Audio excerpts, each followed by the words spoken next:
What's up guys, welcome to another video. I'm here with LJ here, and this is his 2020, correct? Yep. Toyota Supra Mark V. So I've driven one of these cars before. It was a bone stock 2020 example. It was also yellow like this one, but this one has been pretty heavily modified. So just run me through a list of the mods you put on this Sure, so I have a Magnaflow xmod catback, a full muffler delete with... As you can hear right now. As you can hear. And running the 3.5 mid-pipe. I also have an MST cold air intake and a Speed Industry Stage 1 tune. Alright, so how much power do you say you're making? Roughly about 430 wheel. With just a tune and some basic bolt-ons and not even a downpipe. That's right. Like 100 more than stock, maybe? That's right. That's pretty insane. Like this B58 motor is kind of notorious for just, well, I guess notorious is the wrong word. It's famous for being like almost like a BMW version of the 2JZ. It's a 3-liter inline-6 twin turbo, and it's just known for being able to handle crazy amounts of boost. What else do you have on this thing in terms of handling? Yeah, so I have Cusco front and rear sways. And I have KWV3s, fully adjustable front and rear. Okay, and that's just with the shelf spring rates, right? That's right, shelf spring rates. Okay.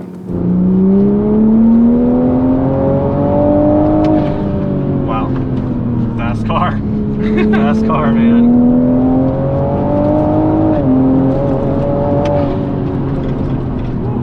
The stock car has a really linear throttle or torque curve. This one feels more boosty. Yeah. A little bit more 2JZ-like, if you will. Yes. That was the goal. That was the goal? That okay. was the goal. A little bit of the goal there, yeah.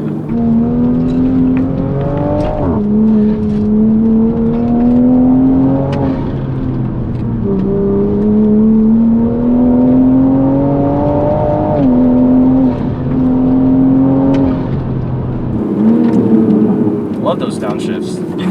Love this transmission. For an automatic with a torque converter, this thing's great. Yes. I don't know if it's just because we're in sport mode, but the throttle response is really touchy. Yes. Like almost too touchy for my liking. Yeah. That's one thing I noticed too. It's also because we're in sport mode. Okay, let's try. Can we flip it over to normal mode? Check how it it out. feels. All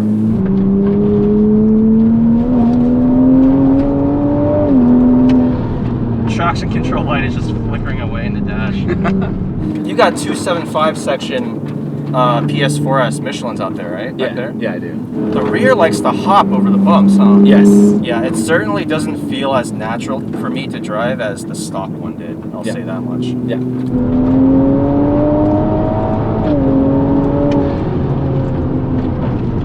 Normally, I don't have to brake going uphill in most cars I drive. In this thing, I lifted off halfway up the hill. Felt that.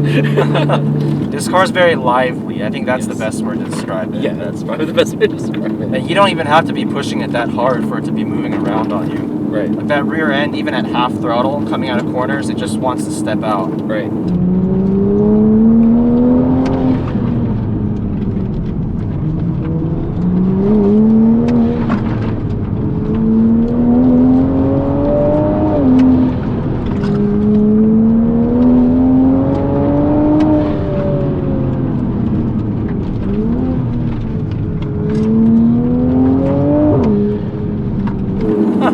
The traction control light just like the entire time. It doesn't feel overly intrusive though. Like it doesn't just like cut power completely. It still gives you like 2 angles of slip.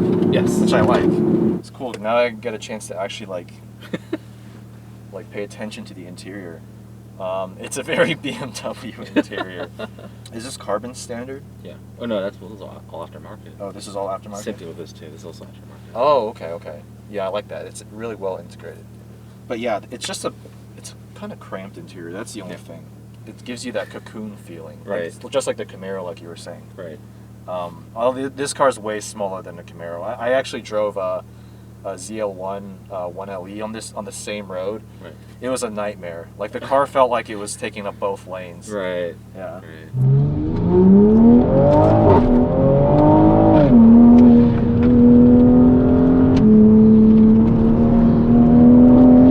Oh, there's a little bit oversteer.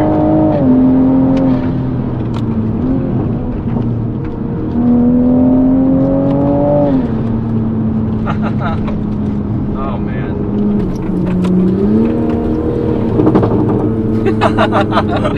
That's just so satisfying. Yeah, it really is. It really is.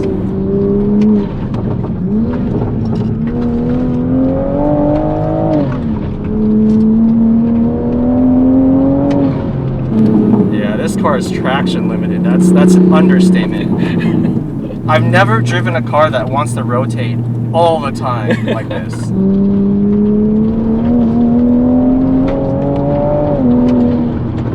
I think the front end of this car doesn't feel like your classic nose-heavy front-engine rear-drive car. It feels more neutral, and there's plenty of front grip. Yes. In a sense, it almost feels slightly mid-engine-esque, but the rear of the car is what reminds you, the moment you try to get on the gas early, it reminds you that this is in fact a front-rear layout car, because it just wants to...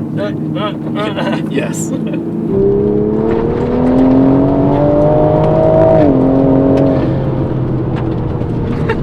Felt that. Have you ever driven a Mark IV Supra? A long time ago. A turbo? Yes, a turbo. Oh, there you go. A long time ago. It's a very different experience than this. Yes. This car is like actually something you can toss into a corner and really just like play with the handling balance of the car. The Mark IV Supra, once you're like pushing 600, 700 plus horsepower, it's no longer a car that you want to toss into a corner, because first of all, it's a bigger, you know, heavier car than this by a bit. The response of the engine, once you're pushing like that much power, it's just so unpredictable that you don't ever really want it to step out, because it's just terrifying. Right. You feel like you won't be able to control it.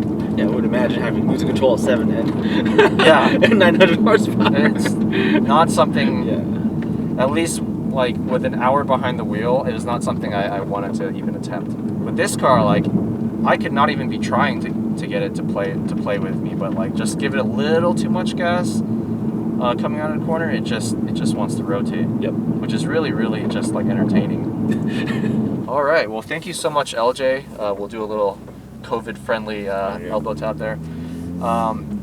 Yeah, I've always been curious to drive a modded Supra after having so much fun with the stock one I drove last year. Yeah, it's a handful. It's, out of all the cars I've driven on this road, this might, other than the Camaro ZL1, this is the most of a handful I've ever experienced. Yeah. For better or worse, that's for you to decide. Like, you definitely have to be on your game to drive this car quickly. Yes. Yes, you do. You really do. Yeah. So let me know what you guys think.